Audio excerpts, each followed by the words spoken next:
تعالوا أعلمكم عن مقادير مال موطة غرام غرام.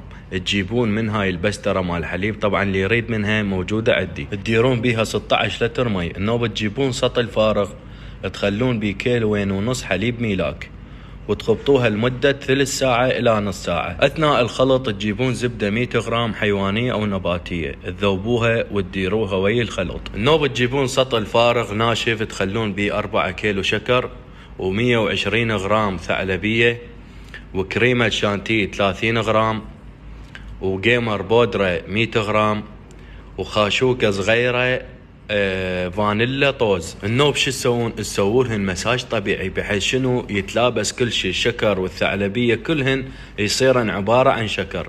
انصحكم نصيحة، تشتغلون على الغرامات بالميزان. النوب تديرون هاي المواد بالبسترة مال حليب، تخلوها تفتر من نص ساعة الى 3/4 الساعة. باع شلون صارت عبارة عن موطة. النوب تجيب سطل فارغ تخلي بيه 4 كيلو 3، هاي بقت يمك انت تقسم حبيبي.